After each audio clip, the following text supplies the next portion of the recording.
Merhaba, Özkel Deniz. Aujourd'hui, une petite vidéo très courte sur les 10 mots et 10 expressions à savoir, à connaître avant de venir ici en Turquie. Si vous ne parlez pas le turc comme moi, ou en tout cas moi je commence à le parler mais vraiment très doucement, vous devez quand même savoir 2 ou 3 choses avant de venir ici, quelques mots, quelques expressions, histoire de d'être compris par la population, notamment les taxis.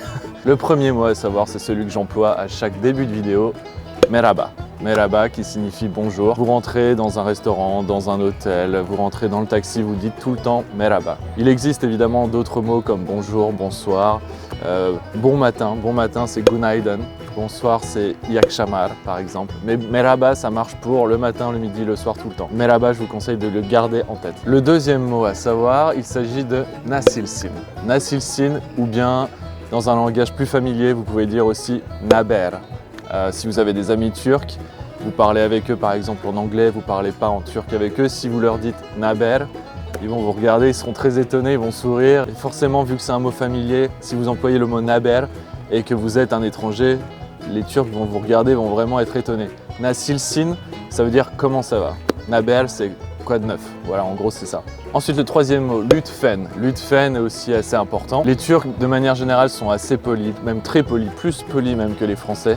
De manière générale, ils mettent les formes vraiment à chaque fois sur beaucoup de choses pour être le plus poli possible. Donc ils vont souvent employer ce mot lütfen et je vous conseille évidemment de l'utiliser aussi pas mal. Benim adım.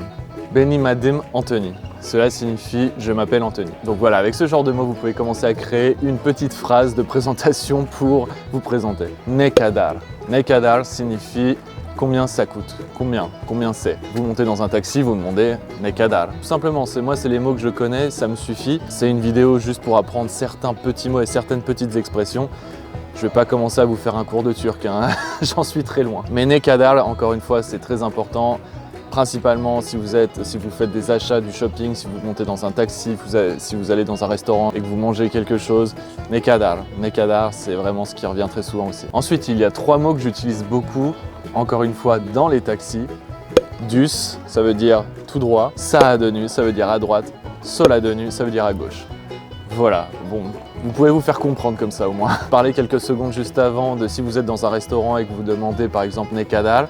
À la fin, quand vous avez fini de manger, vous demandez hesap, ça veut dire l'addition. Pour demander ça de manière plus correcte, dans un langage on va dire plus poli, plus construit, vous pouvez dire hesabı alabilir miyim, ça veut dire l'addition s'il vous plaît. Je demande l'addition s'il vous plaît, quelque chose comme ça. Ensuite, le mot harika. Harika signifie super, c'est excellent, génial. Ou alors vous avez aussi le mot güzel. Güzel, harika, c'est des mots assez similaires qui ont quasiment la même signification.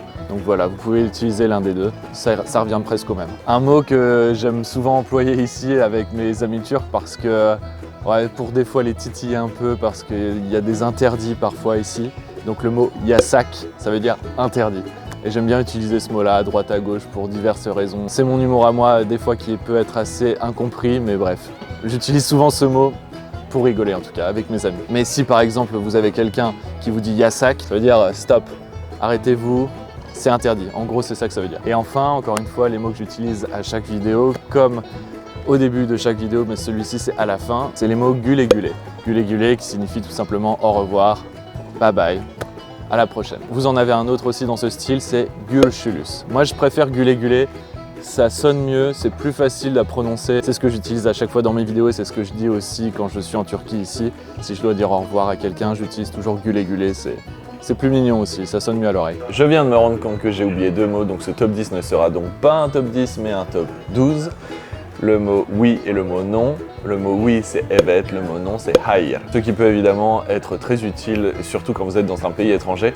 Pour le mot non, hayır, il y a aussi le mot yok. Et ça, j'ai toujours eu un peu de mal à comprendre c'est quoi la différence entre hayır et yok.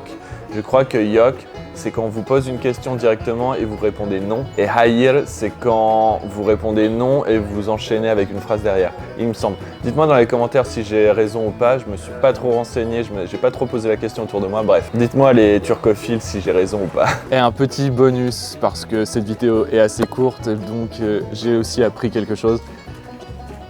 C'est pas vraiment une insulte, mais c'est pris comme... Ça peut être pris comme une insulte, ça peut être aussi pris comme une expression sarcastique. L'expression küçük salak, petite personne bête, petit stupide. Littéralement, ça veut dire petit stupide. Mais quand on traduit en français, ça reviendrait plus à dire espèce de petit con. Ça peut être pris comme quelque chose d'insultant. Mais si vous le dites à des amis à vous, par exemple, si je sais pas, un ami à vous fait une bêtise, vous lui répondez küçük salak. Il le comprendra parce que ce sera sur le ton de la rigolade. Mais n'utilisez pas ça avec des gens que vous ne connaissez pas. Ça peut être pris vraiment sur le ton par contre, non pas de la blague mais de l'insulte là en l'occurrence. Mais voilà, c'est un bonus. Si des fois vous voulez plaisanter avec des amis, avec des gens que vous connaissez, vous leur dites s'ils font une bêtise ou quoi. Ou même s'ils font une blague pas drôle, vous lui répondez küçük salak. Voilà, c'est ce que j'ai appris ici, c'est ce que j'aime bien utiliser aussi parfois. J'espère que cette vidéo vous sera utile. Likez, partagez, abonnez, activez la cloche pour les notifications YouTube. C'est très important pour le référencement et je vous dis à la semaine prochaine pour une nouvelle vidéo. Gulé, gulé.